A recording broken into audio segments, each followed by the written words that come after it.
Hello there and welcome to this special coverage. The US-Iran crisis appears to be approaching a critical diplomatic moment. President Trump says he will soon make a final determination on a proposed understanding reportedly reached between Washington and Tehran.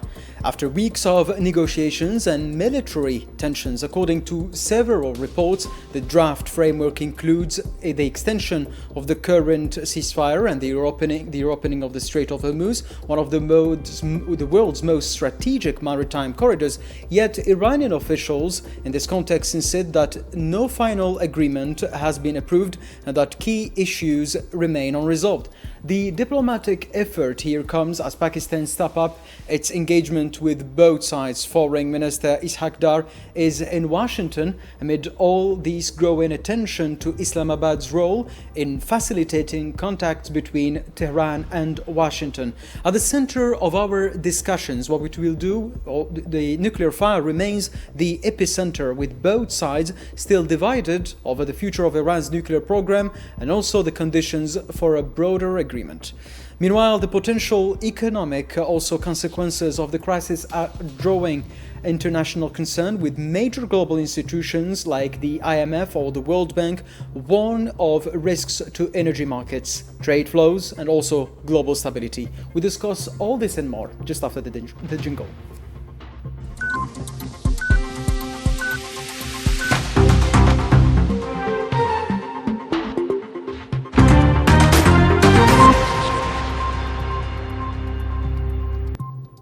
Talks over the future of the fragile US-Iran ceasefire are continuing, but despite the growing diplomatic pressure and claims of progress, both sides in this context remain divided, and a final agreement appears to be still out of reach. Nabil Khazini has the full story. Although both sides speak of progress, neither is ready to call this peace. The White House says negotiations are continuing over a possible 60-day extension of the ceasefire, a deal that could reopen the Strait of Hormuz and open wider talks on Iran's nuclear program. You look at what we've already accomplished here. But US Vice President J.D. Vance struck a cautious tone, saying Washington and Tehran have made significant progress, while also admitting the US has not yet reached an agreement with Iran. That contradiction captures the uncertainty at the heart of these talks. Assuming that we're able to get to a final agreement here, we're reopening the Straits of Hormuz. We've already decimated their conventional military, and we're in a position where we could substantially set back their nuclear program, not just during the term of this president, but over the long term. That's a very, very good thing for the American people. So we're not there yet, but we're very close. We're going to keep on working at it. Behind the diplomacy, mistrust remains deep. Iran's Supreme National Security Council says any deal depends on US commitment and guarantees that future agreements will be respected. In Tehran, Foreign Ministry spokesperson also stressed the same point. Talks are ongoing, but there is still no final agreement. Meanwhile, American officials describe negotiations as moving back and forth, a cycle of progress followed by new demands on both sides. And the pressure is rising outside the talks. US President Donald Trump says he will meet advisors on Friday to make a final decision on the deal, a moment that could define the next phase of the conflict. But on the streets of Iran, reaction is far more skeptical, with some dismissing the chances of a breakthrough altogether, reflecting wider public distrust. If what he's saying is true, it shows that his blockade has failed, and what he had in mind did not happen. He couldn't overcome us. And in order not to be humiliated any further, he says we're ending the blockade. Now, we have to see how truthful he is. And so, as leaders speak of progress, the reality remains uncertain, a ceasefire still fragile, and a peace that is not yet in sight. And to help us have more insights into this, I'm pleased to welcome Mr. Mohammed Chris Sassi, his financial expert and geopolitical analyst, joining us live from New York. Thank you, Mr. Sassi, for accepting our invitation again. Always a pleasure to be with you and your team. Again, thank you very much for the invite and your distinguished guest. Welcome. Thank you so much. So, President Donald Trump said he will make a final decision regarding the proposed understanding. What happens if he rejects the current draft of the agreement? Well, it's, as I said, with President Trump is always the same issue that you are facing. What he's going to say in the beginning of an interview or a debate is going to be in the contradiction within 5 minutes or within the 30 minutes. But here we are facing a very dangerous situation. You have to understand that you have a key distinction between conflict interruption, like it seems to be right now, and a conflict resolution, which you are looking for it. But now is President Trump reject a proposal with a diplomatic understanding or a draft agreement, the consequences depend on what stage the deal is in and how much commitment already exists. With what you can say right now that, the draft is only a framework. The agreement does not go forward in its current form as proposed by the team that is negotiating. Trump have to be the final, to put his final stamp on it, and now we don't know if he's going to do it or not. And then the negotiation regarding his decision, the negotiation may continue, may be restart, may stall, or collapse entirely. And other party involved, like the Pakistan, for example, may revise the proposal and to try to accommodate the US objection, or they may walk away. All this, it's it's not clear, it's very difficult to have a final decision. Even myself, I have very difficulty to analyze it. Why? Because it's like the sable mouvant, moving sand with Mr. Trump.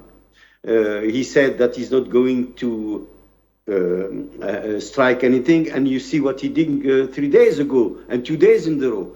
And Iran, of course, retaliate with the missile against an American base in Kuwait. And then I said that is a very difficult to negotiate in such situation and to finalize whatsoever a peace treaty or a ceasefire or, as I said, a conflict resolution or an interruption is very, very difficult. Here, as I said, a rejection or a refusal can be a trigger for a political fallout, which is one thing, and also which is more, in my point of view, tricky, world trade. We are already in world trade war with China, with the BRICS, with Asia. Don't forget Asia, 90% of their sourcing of oil come from the Detroit of Hormuz. And speaking of, Mr. Sassi, of the close neighbor, which is Pakistan, and Pakistani's foreign minister Ishaq has moved, he's traveled to Washington, and the Pakistan stepped in and is currently helping in discussions. So how do you see how important could Pakistan's diplomatic role become if these negotiations ultimately lead to a formal agreement?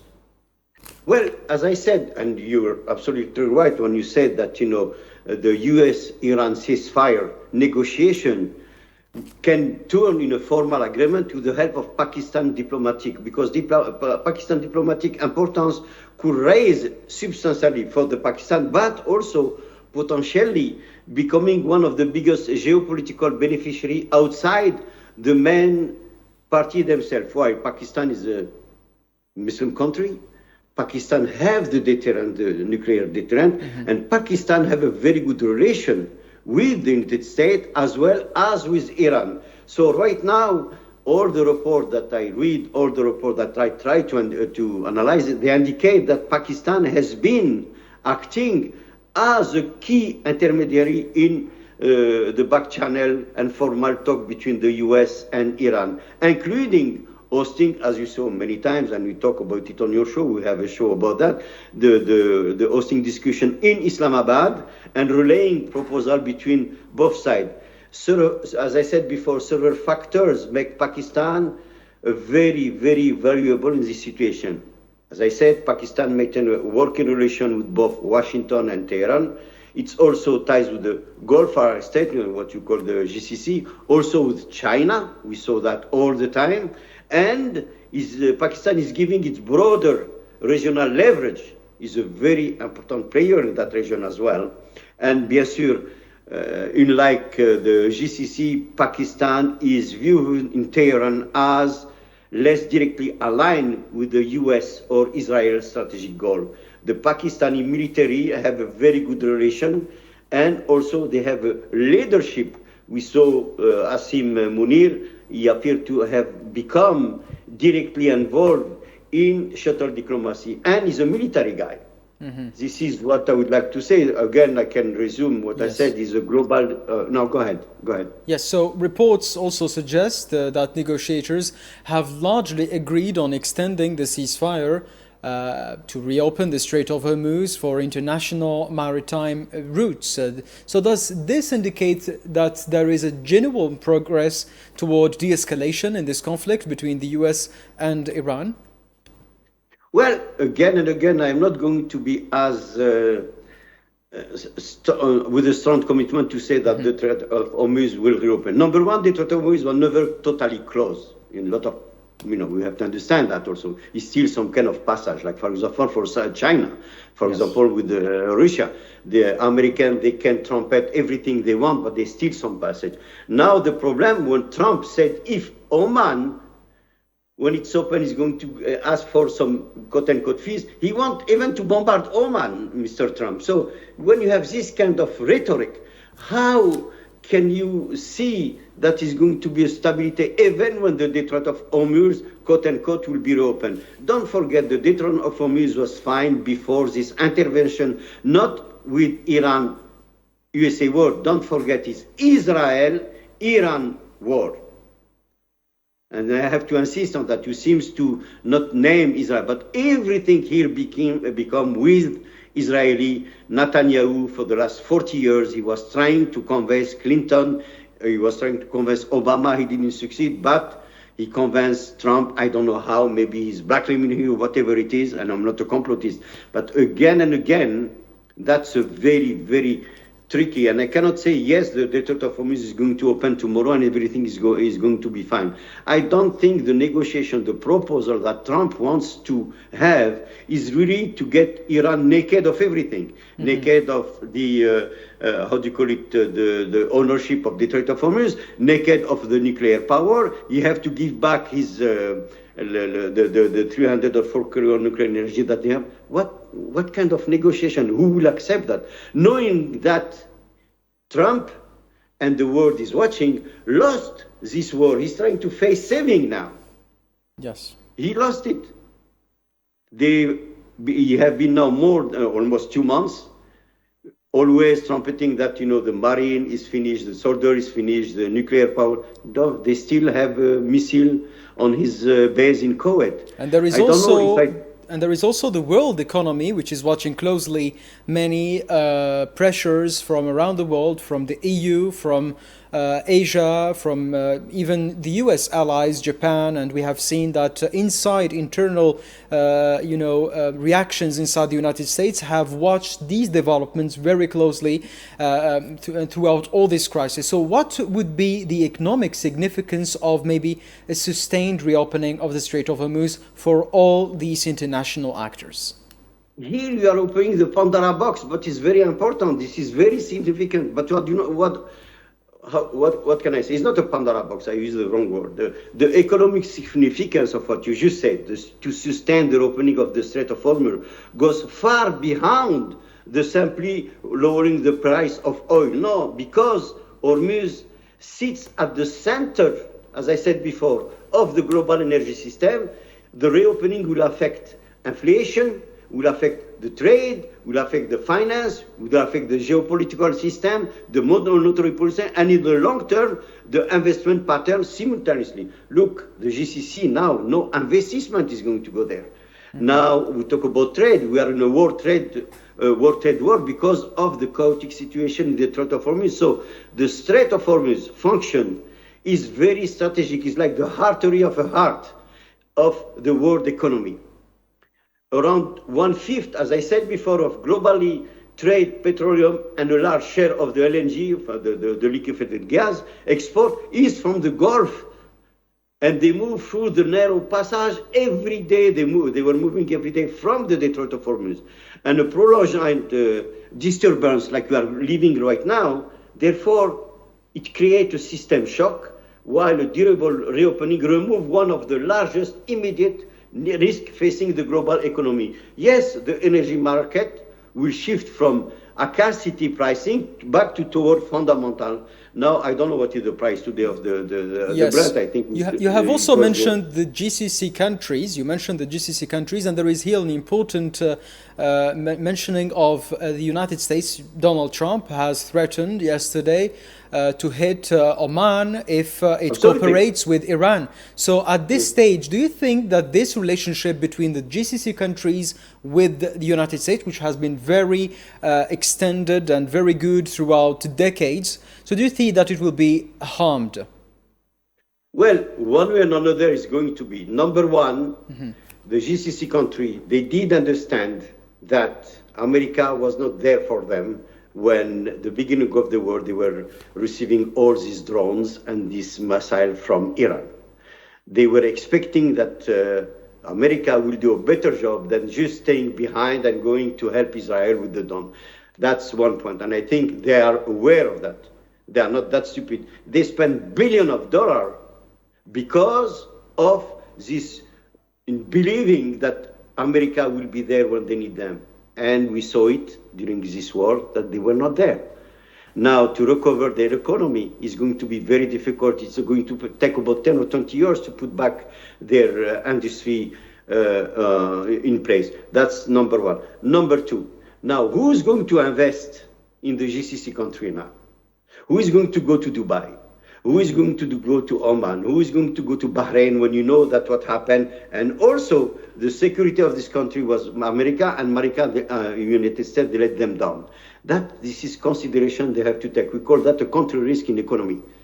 And the country risk in economy is one of the main factors to invest in the country. That one side of it, that is the economical side. But the political side, how now we are going to look at the GCC, especially the neighborhood, Jordan, Egypt, Maghreb, and also don't forget Saudi Arabia.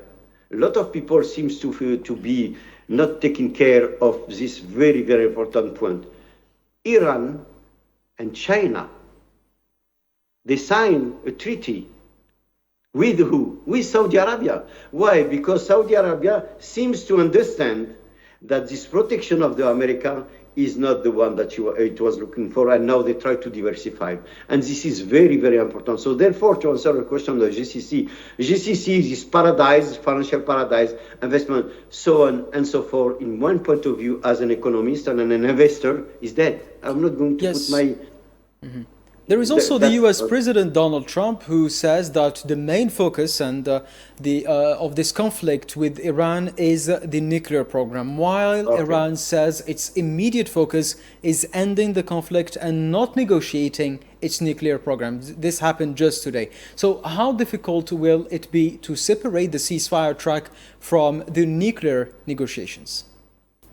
Well, as I said, the nuclear excuse, quote unquote, was fast. Iran never was looking for the nuclear bomb. That's a fact. They have a fatwa. I'm not going to come back to that. But in another hand, and this proves the 12-day war, the days war in June last year, and this war, when you are negotiating with America, you cannot trust them. Even if Iran was not interested in acquiring the nuclear power. Now they want to have it. Why? Because it's going to be a deterrent. Israel have it. Why they shouldn't have it? And Mr. Trump, if only he was respected the contract that was signed with Obama at that time, we will not be where we are now. Why? Because Israel wanted this for 40 years. Netanyahu was going to the UN and talking about this nuclear fallacious lies that Iran was looking. And 40 years ago, he was saying in 2 weeks, Iran is going to have the nuclear power. Remember in Iraq and Powell, when he saw the later things saying that Iraq have it, we are exactly at the same level, except that here, Mr. Trump succumbed to the music of Mr. Netanyahu. And now, if you notice it, we don't hear about anything from Netanyahu about Iran right now. And I wonder why. That's number one. Number two, to come back to the nuclear question. The nuclear question, it was only a pretext. Now we are not talking about it. If Mr. Trump thinks that he's going to stop it, he's dreaming. Is he think that he's going to have this nuclear energy of a fossil that they have? They send a Uber and they are going to have them on a plane. He's really stupid. He doesn't understand the mentality Exactly. of Iran. So at this point, there is President Trump who said the United States today possesses all the leverage in negotiations, while Iranian officials argue they have resisted military and they have also resisted political and diplomatic pressures. So at this point, which side currently appears to hold the stronger negotiating position? Well, military is Trump. You know, that's, you cannot, but is he going to be using all this military power that you have? I don't think so. Number one, because America now is sick and tired of paying $2 billion a day for a war that should not be done, and they are doing by proxy for Israel. That's number one. Number two, Americans are not happy because it cost them a lot of money with the tariff and this chaotic war trade that Trump is initiating. And also, to answer your question in a simple way, you can have all the armament of the world. I'm an Algerian. My country fight for 130 years against the third or the fourth power of the world.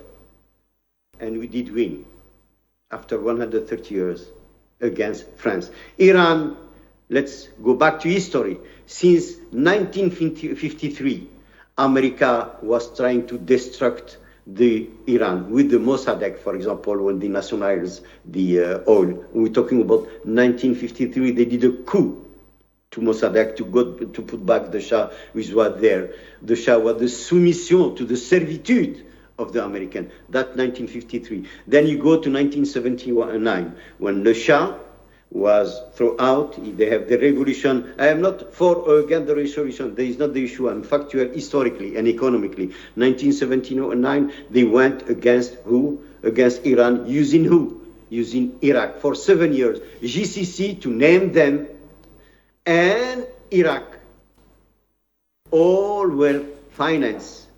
The financed by GCC and the state to go fight a war against Iran for 7. They didn't succeed. Therefore, what they did, they take the fall guy, which is Iraq, Saddam Hussein, and you know what happened after that. And then 2006, and then 2000, today 25, the 12-day war, and they didn't succeed. The resilience of the Iranian people, not because it is a theocratic state or religious, is a country with 5,000 years of history. Yes. This is a great civilization. Go back to your book. And with Israel, they don't understand. Go back to Nabucodonosor, who gave the Jerusalem revival around the 3rd or 4th century before Christ. It's the Syrian, the Fars. So why Israel doesn't want to give peace to Iran? In the parliament of Iran, you have Jews, Iranian Jews. They never been thrown out. They are there and they were parliamentary. So to answer a question again and again, this nuclear question is a farce, is a pretext. And I will conclude saying this. Now we talk about Pakistan. Pakistan 3 months ago, what did they say to Iran and also to Mr. Trump? He said, you are going to have a war against Iran, and you think that because of the nuclear power, even if they can produce them within their territory, we are going to help them, like you did help Israel, like France did help Israel to have it, and we are going to help them. This, it was not reported in the newspaper, but Pakistan, they said, we have the goods to give them to have the nuclear power.